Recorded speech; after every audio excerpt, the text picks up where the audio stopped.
নমস্কার, আপনারা দেখছেন জেসি নিউজ প্লাস এবং আপনাদের সঙ্গে রয়েছি আমি ইমন মুখার্জি। আপনারা জানেন এবছর বাংলায় দু দফায় নির্বাচন হচ্ছে। প্রথম দফার নির্বাচন 23 এপ্রিল মিটে গিয়েছে, আর দ্বিতীয় দফার নির্বাচন হচ্ছে আগামী 29 এপ্রিল। এমন অবস্থায় সব রাজনৈতিক দলগুলোই পুরো দমে তাদের প্রচার চালাচ্ছে। আমরা টালিগঞ্জ স্পেশাল এপিসোডে আপনাদের দেখিয়েছি প্রচারের ফাঁকে আমাদের সঙ্গে একান্ত সাক্ষাৎকার দিয়েছিলেন টালিগঞ্জ কেন্দ্রের বিজেপি প্রার্থী পাপিয়া অধিকারী মহাশয়া। এইবার আমরা দেখাবো এই টালিগঞ্জ কেন্দ্রের সিপিআইএম প্রার্থী প্রফেসর পার্থ প্রতিম বিশ্বাসের একান্ত সাক্ষাৎকার। কি বলছেন সিপিআইএম প্রার্থী প্রফেসর পার্থ প্রতিম বিশ্বাস? কতটা কনফিডেন্ট উনি সিপিআইএমের পারফরমেন্স নিয়ে? দেখতে চোখ রাখুন আমাদের একান্ত সাক্ষাৎকার with professor Partha Pratim Biswas, only on JC news plus. Sir, আমি যেটা প্রথমে জিজ্ঞেস করবো, প্রচার কেমন চলছে? ভালো, প্রচার তো প্রায় শেষ একদমই স্যার, অ্যাপের দিকে যাচ্ছে। এমনি গত 30 দিন ধরে তো আমরা প্রচারের মধ্যে একদম। স্যার, মানুষের রেসপন্স কেমন দেখছেন? ভালো, সেটাই হচ্ছে যে মানুষকে এই গরমে অনেক বেশি অপটিমিস্ট করে তোলে যারা প্রচারে থাকেন, যে মানুষের রেসপন্স, আমাদের অ্যাপিল, এটাই হচ্ছে যে এটা কি বলবো, যে একটা নতুন ধরনের উদ্যম এনে দেয় এই গরমের মধ্যেও, এই হিউমিডিটির মধ্যেও। সেটাই হচ্ছে যে এই ভোট প্রচারের একটা অন্যতম বড় পাওনা যাকে বলেন, মানুষের কি বলবো ইন্সপিরেশন, মানুষের রেসপন্স, এটাতে।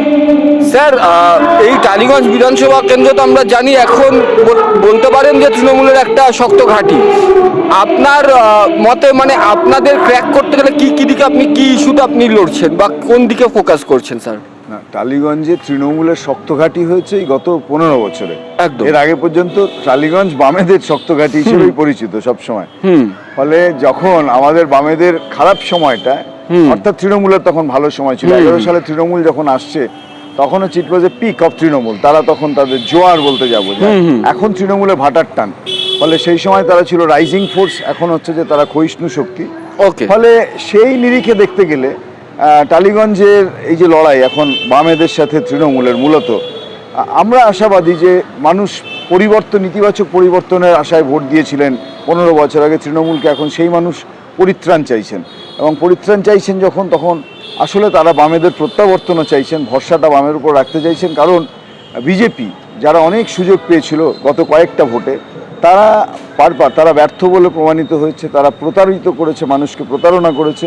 এই কেন্দ্রে বাবুল সুপ্রিয়, তিনি বিজেপির প্রার্থী হিসাবে গতবার এখানে এসেছিলেন কন্টেস্ট করতে, তিনি ভোটে হেরে গেলেন।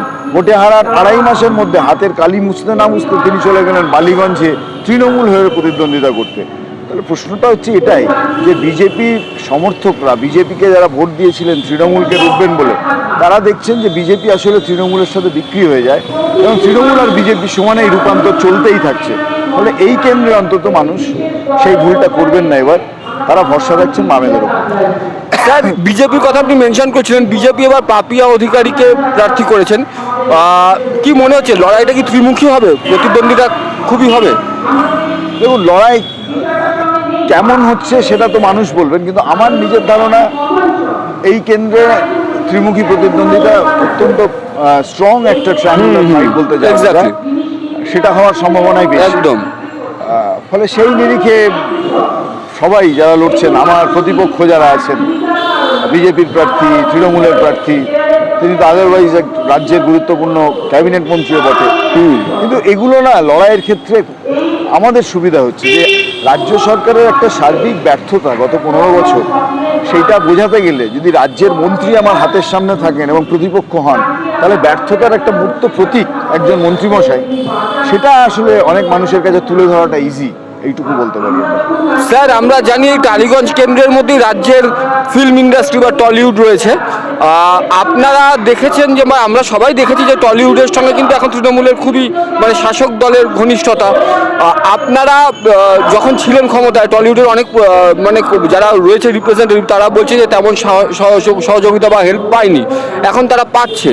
আপনারা জেতার পর টলিউডকে নিয়ে কিছু চিন্তাভাবনা করেছেন? কোনো ব্লু প্রিন্ট বা কোনো রোড ম্যাপ রয়েছে এর উন্নতির জন্য? দেখুন, অতীতটা ছিল উল্টো। অতীতটা কেন এই কারণে বলছি, টলিগঞ্জ এখানে সত্যজিৎ রায় কাজ করেছেন, মৃণাল সেন কাজ করেছেন, তপন সিনহা, তরুণ মজুমদার, উত্তম কুমার কাজ করেছেন, সৌমিত্রবাবু করেছেন। একদম আমাদের মুখ উজ্জ্বল করা একটা ইন্ডাস্ট্রি ছিল হ্যাঁ, হ্যাঁ। এবং বামেদের দীর্ঘ 34 বছর শাসনকালে তারা সরকারের থেকে সহযোগিতা পেয়েছেন।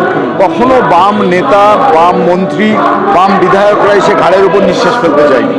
কিন্তু এই 15 বছরের সময় এটা দেখা যাচ্ছে রাজ্যের সরকারের নেতা, মন্ত্রী, তাদের আত্মীয় স্বজন সব মিলে টলিগঞ্জ ফিল্ম ইন্ডাস্ট্রিকে তার প্রায় গলা টিপে ধরার উপক্রম। এবং সিন্ডিকেট রাজ বলতে যা বোঝায়, থ্রেড কালচার বলতে যা বোঝায়, যা আমরা অন্যত্র দেখতে পাই, আনফর্চুনেটলি টালিগঞ্জের ফিল্ম ইন্ডাস্ট্রিতেও সেটা হচ্ছে ঢুকে পড়লো।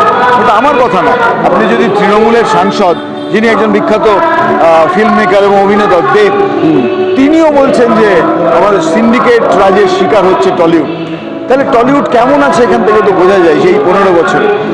ফলে এই টালিগঞ্জের থেকে নির্বাচিত বিধায়ক, টালিগঞ্জের থেকে বিধায়ক মন্ত্রী যদি হন এবং টলিউডের যদি এরকম খারাপ অবস্থা হয়, অর্থাৎ ওই তোলাবাজি, থ্রেড কালচার, সিন্ডিকেট রাজ, এটা অন্যত্র যেরকম এখানেও হচ্ছে, এর থেকে বোঝা যায় যে গোটা রাজ্যের অবস্থা কীরকম এবং ল অ্যান্ড অর্ডার সিচুয়েশন কোথায়। কারণ এখানে সেলিব্রিটিরা কাজ করেন। আমরা এইটুকু বলতে পারি, আমরা যখন ক্ষমতায় আসি এখানে টেকনিশিয়ান থেকে শুরু করে ফিল্ম আর্টিস্ট মর্যাদা নিয়ে কাজ করবেন। বিশেষত সিনে টেকনিশিয়ান যারা আছেন তারা অত্যন্ত, তাদের কি বলবো যে কম মজুরিতে চাকরি করেন, তাদের সামাজিক সুরক্ষা বলতে কিচ্ছু নেই। আমরা জিতলে আমরা অন্তত এই সিনে টেকনিশিয়ানসদের ক্ষেত্রে চেষ্টা করব। আমরা চেষ্টা করবো যে সিন্ডিকেট রাজ, তোলাবাজি, অর্থাৎ কে ক টাকায় কাজ করবে, কোথায় করবে, কতটুকু করবে সেটা বাইরে থেকে নেতারা ঠিক করে দেবে না। ইন্ডাস্ট্রি চলবে ইন্ডাস্ট্রি টেকনিশিয়ান, ডিরেক্টর, প্রডিউসার, অভিনেতা তাদের কথাতে। ফলে এখানে রাজনীতির জায়গা থাকবে না।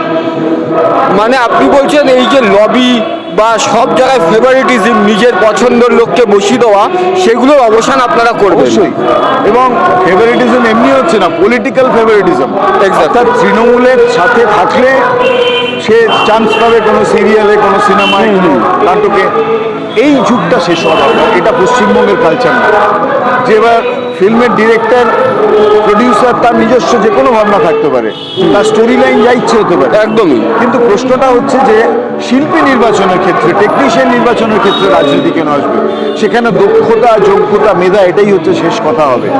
তাহলে আমরা এটাও মনে করি এই কারণের জন্য যে আমরা আসলে এই নিয়ন্ত্রণের রাজনীতি, যেটা ইউনিভার্সিটি থেকে শুরু করে ফিল্ম ইন্ডাস্ট্রি, স্কুল থেকে শুরু করে ফিল্ম, এইটা আমরা শেষ করতে চাই। এটা এবং এটা দেখতে পাবেন আমাদের বন্ধু রাহুল অরুণোদয় বন্দ্যোপাধ্যায়, সে মারা গেল, চোখে আঙুল দিয়ে দেখালো এই ফিল্ম ইন্ডাস্ট্রির নগ্ন সিকিউরিটির অবস্থাটা। একটা শিল্পী, সে হচ্ছে তালসারিতে শ্যুট করতে গিয়ে মারা যাচ্ছে দিনে দুপুরে, কতটা অরক্ষিত। ফলে এই যে ইন্ডাস্ট্রি চলছে, প্রডিউসাররা যারা আছেন, কাজ করাচ্ছেন, তারা কি এতটুকু কি বলবো যে সুরক্ষাবিধি মানবেন না? এবং যার ভিকটিম হতে হবে কখনো টেকনিশিয়ানদের, কখনো অভিনেতা, কখনো অভিনেত্রীদের। এর চেয়ে দুর্ভাগ্যের জিনিস কিছু হয় না। আমরা চাই এই যুগটার অবসান। এই বললাম, এই নিয়ন্ত্রণের রাজনীতি, এই সিন্ডিকেট রাজটা শেষ হোক এখান থেকে। স্যার, আপনি একটু আগে রাহুলের কথা বলছিলেন, প্রয়াত অভিনেতা রাহুল। ওনার এই মর্মান্তিক ঘটনার পর আমরা একটা প্রেস কনফারেন্স দেখেছিলাম, যেখানে দেব থেকে প্রসেনজিৎ সবাই উপস্থিত ছিলেন, রঞ্জিত মল্লিক। সেখানে কথা হচ্ছিল অনির্বাণকে ব্যান করা নিয়ে। আপনারা নিশ্চয়ই এটা জানেন যে অনির্বাণের সঙ্গে এই মানে ফেডারেশনে কিছু গন্ডগোল চলছিল।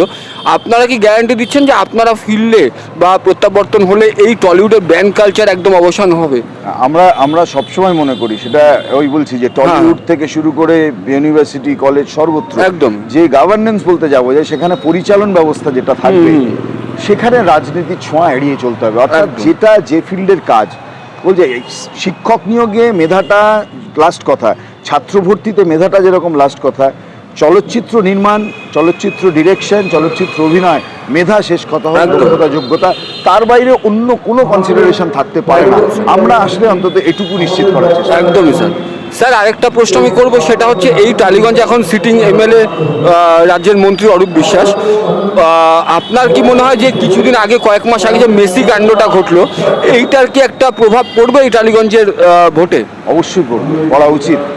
কারণ তৃণমূল কংগ্রেস এই স্লোগানটা দিয়েছিল যে খেলা হবে। ফলে যে খেলা হবে স্লোগান দিয়ে যারা নামতে চান, তাদের খেলাধুলোর মন্ত্রী খেলার মাঠে যে কাণ্ডটা ঘটালেন মেসিকে কলকাতায় নিয়ে এসে, তাতে কলকাতার ফুটবল প্রেমী মানুষ, রাজ্যের ফুটবল প্রেমী মানুষ তাদের কারোর মুখ উজ্জ্বল হয়নি। বাংলার মাথা নিচু হয়েছে, হেট হয়েছে সেদিন সল্টলেকে যে ঘটনা ঘটেছে, এবং এই পুরোটাই একটা সরকারি ব্যবস্থার কি বলবো যে ব্যর্থতার ফল। এবং যেখানে রাজ্যের মন্ত্রী মাঠে দাঁড়িয়ে আছেন, ক্রীড়ামন্ত্রী, এবং সেখানে দাঁড়িয়ে এই নৈরাজ্য চলছে, এর দায় অন্য কে নেবে?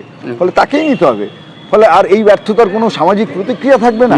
যে মানুষ দাম দিয়ে টিকিট কেটে গেছেন, সেখানে তো মন্ত্রী বা আমাদের রাজনীতির মানুষদের মুখ দেখতে যাননি ওখানে, তারা তো গেছেন একজন খেলোয়াড়ের তার পারফরমেন্স দেখতে, তার শো। ফলে সব জায়গাতে যেরকম আমরা শেষ কথা বলবো, ফলে আমরাই নিয়ন্ত্রণ করবো, ওখানেও তাই, ওই মাঠেও তাই হয়েছে। এবং করতে গিয়ে যা দাঁড়িয়েছে যে বাঙালির মাথা হেট হয়েছে, লজ্জা হলো। ফলে এই লজ্জার দায় তৃণমূলের দল হিসাবে, এই লজ্জার দায় তৃণমূলের মন্ত্রিসভার, এই লজ্জার দায় তৃণমূল মন্ত্রিসভার ক্রীড়ামন্ত্রীর। এবং আমি যা বলছি তার একটা পরোক্ষ স্বীকৃতি মুখ্যমন্ত্রীও দিয়েছেন। অর্থাৎ এই যে ধাক্কা, সামাজিক প্রতিক্রিয়া এতটাই ছিল যে খেলার ক্রীড়ামন্ত্রীকে তাকে মন্ত্রিসভা থেকে তাকে বাদ দিতে হয়েছিল, ড্রপ করতে হয়েছে। ইট শোজ যে এই ক্ষতির ব্যাপকতা কতটা ছিল, যে তাকে অন্তত পক্ষে এই কাজ করতে হয়েছে মুখ্যমন্ত্রীকে। স্যার, আমরা দেখতে পাচ্ছি এসআইআর নিয়ে এত বিতর্ক, আপনাদের দলগত অবস্থান কি এসআইআর নিয়ে? আমরা মনে করি যে মানুষরা 30-40 বছর ভোট দিয়েছেন, এ রাজ্যে আছেন, 30-40 বছর ধরে থাকছেন, ফলে তাদের ভোটাধিকার কেড়ে নেওয়ার কোনো অধিকার নির্বাচন কমিশনের নেই। নির্বাচন কমিশনকে প্রমাণ করতে হবে যে একজন লোকের ভোটার অধিকার কেন কাটছেন তারা। রাদার উল্টোটা, যে একজন ভোটারকে যদি প্রমাণ করতে হয় 5 বার ভোট দেওয়ার পরও যে আমি কেন ভোটার থাকবো, এটা হচ্ছে একেবারে উল্টো নিয়ম দেশের। 3, আমরা নির্বাচন কমিশনের কখনো এইরকম একপেশে ভূমিকা দেখিনি। কার্যত তারা কেন্দ্রের সরকার বিজেপি তাদের রাজনীতি, তাদের নিয়ন্ত্রণের রাজনীতির হাতিয়ার হয়ে গেছেন।